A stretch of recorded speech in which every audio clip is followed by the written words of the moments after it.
So now that you know a little bit about what WordPress dashboard management is, how do you choose the right one? Well, of course, I'd like you to choose MainWP. I'd like everyone to choose MainWP, but that doesn't necessarily mean that that's the right dashboard for you. Different people have different needs. And what you'll want to do is you're going to want to explore the multiple WordPress management dashboards out there. You're going to want to figure out whether or not you want to go with a SaaS model or a self-hosted model. You're going to want to look at the features. And the good news is most WordPress management dashboards have either a free piece of software or a free service that you can use to try it out and see how it works. Once again, the SaaS models, the entry levels are very cheap, usually, a dollar to a few dollars a month. And then the non-SaaS models, you pay either a monthly fee or you can pay a yearly fee. Some companies like MainWP have a lifetime license, which of course is the best deal, but may not be within your budget, or it may not be something that you'll want to use. So that's where you're going to want to start. You're going to want to start with kind of what your long-term plans are. And with a SaaS model, once you get above 15 to 20 sites, it starts becoming more cost effective to go with a non-SaaS model. So if you never plan to go up to 15 sites, you're only going to manage 7 to 10 sites, SaaS may be the model for you. The other thing is, how much time do you want to spend in managing your own dashboard? If you're an agency and you already manage, say, 50 sites or 100 sites or even 1,000 sites, managing your WordPress management dashboard is another site that you have to manage, but it's very easy and it doesn't take that much time. And so it may not be that much of a time resource issue for you. That's the first thing that I usually would recommend that you start with, is figuring out what your long-term plans are, because when you plan for your long-term and you build the system immediately, it's going to make scalability a lot easier. You're not going to have to switch your workflow and you already know the process. And because you're starting small, you have the time to learn whatever product that you get, because there will be a learning curve with all of it. Now, I will tell you, all the interfaces are very simple. The onboarding is easy. And most companies have fairly decent documentation. So if you don't mind reading a doc or two or watching a video or two, that's a good place to start.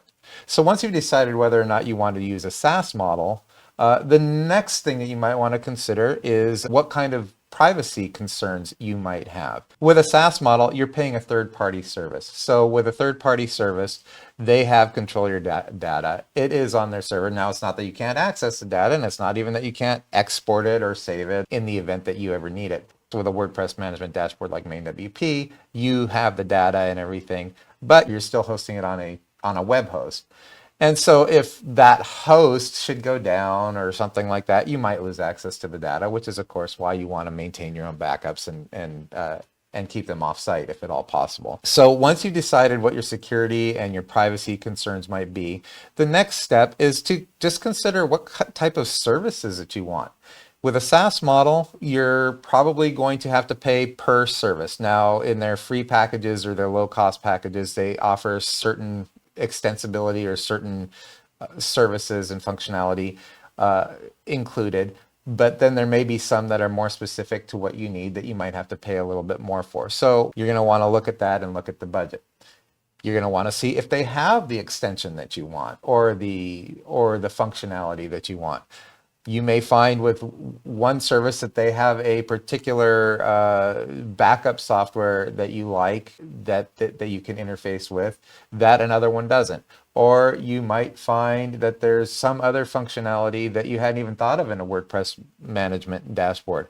As an example, with MainWP, we have things like a time tracker and a cost tracker, which help you to track your costs with individual customers. And the time tracker allows for you to manage your time with each individual client. Once you've figured that out, you'll also want to consider whether or not the service that you're using will work with your host. Lastly, I would say look at the documentation on the site. See how well that product has been maintained. And this is true of anything WordPress.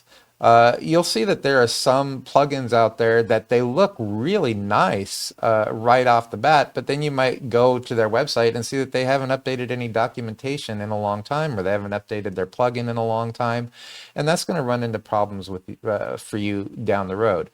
Find out what their support is like. How can you access their support? Some companies are extremely customer service oriented, and other companies may only have email support, and you might have to wait for a response. So these are things to consider as well, because these are all things that go into that one resource that we don't get back, which is time. Once you've decided all that, and and this is something that I really, really recommend, tried several different services just to see where you feel at home and what you like and what you don't like. Then you have all the information that you need in order to choose your WordPress management dashboard. Thanks for watching.